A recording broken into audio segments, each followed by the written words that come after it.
स्वरा कहानियों में आपको स्वागत है। बहुत समय पहले की बात है।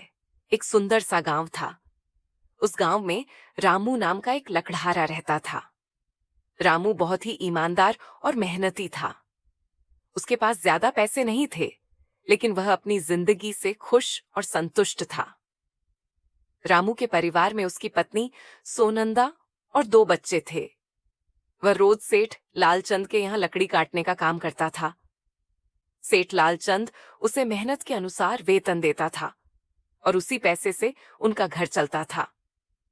एक दिन सुबह सोनंदा, रामू, बहुत देर हो रही है, आप काम पर जाइए, बच्चों को मैं स्कूल छोड़ आती हूँ। रामू, ठीक है, पर बच्चों ने 2 दिन से कहा है कि स्कूल की फीस मांगी जा रही है। सोनंदा, यही तो समस्या है। जो पैसे आप घर लाते हैं उससे मुश्किल से खर्च चलता है। इतनी कम तनख्वाह में स्कूल की फीस कैसे दूं? रामू, ठीक है, आज ही मैं सेठ जी से वेतन बढ़ाने की बात करूंगा। इतना कहकर रामू काम पर निकल गया। मास के आखिरी दिन, वेतन का दिन, सभी लकड़हारे सेठ के पास पहुंचे। हरे, अरे भाई, आज वेतन का दिन है, देखना सेठ आज भी कोई ना कोई बहाना बनाएगा। दूसरा लकड़हारा, पिछली बार तो मेरी आधी तनख्वाह काट ली थी, कहकर कि ब्याज बढ़ गया है। सभी सेठ की चालाकी पर बातें कर रहे थे। काम खत्म होने के बाद सभी सेठ की दुकान पर पहुंचे। सेठ, अभी मेरे पास पैसे नहीं है, 2 दिन बाद मिलेंगे।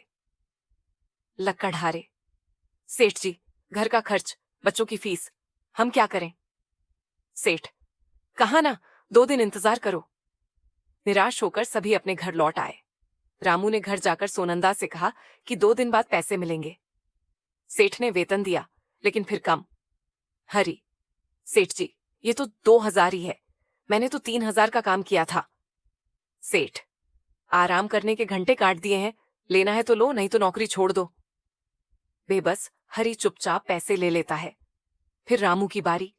रामू, सेठ जी, 3000 का काम किया था, मेरे पूरे 3000 बनते हैं, मैंने ना आराम किया ना छुट्टी। सेठ, बाजार में लकड़ियों के दाम गिर गए हैं, इसलिए 2000 ही मिलेंगे। रामू, पर बच्चों की फीस?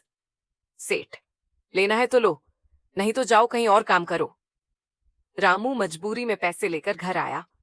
सोनंदा, कितना वेतन मिला?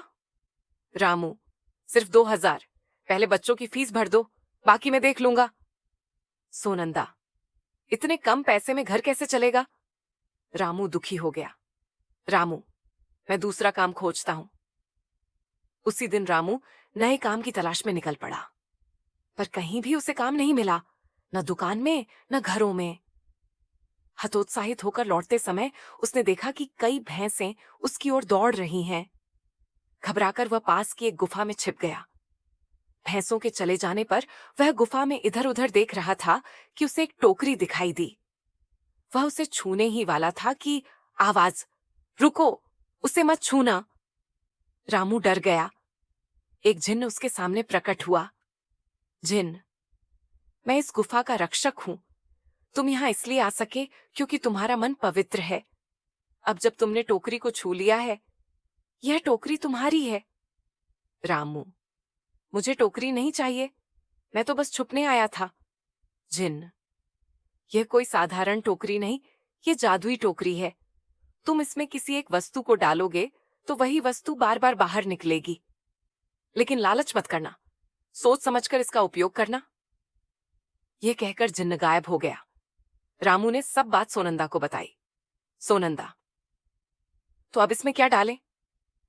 रामू सोचकर बोला, याद है, एक बार मुझे चंदन की लकड़ी मिली थी, वही डालते हैं।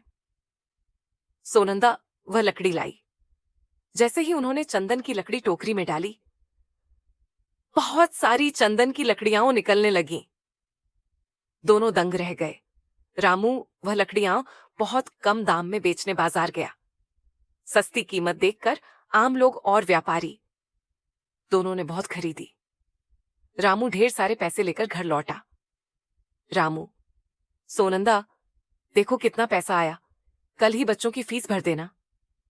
सोनंदा, अब आपको सेठ के पास काम करने की जरूरत नहीं। रामू, मैं सेठ के पास काम करने नहीं जा रहा। मैं बाकी लकड़हारों को ये खुशखबरी देने जा रहा हूँ।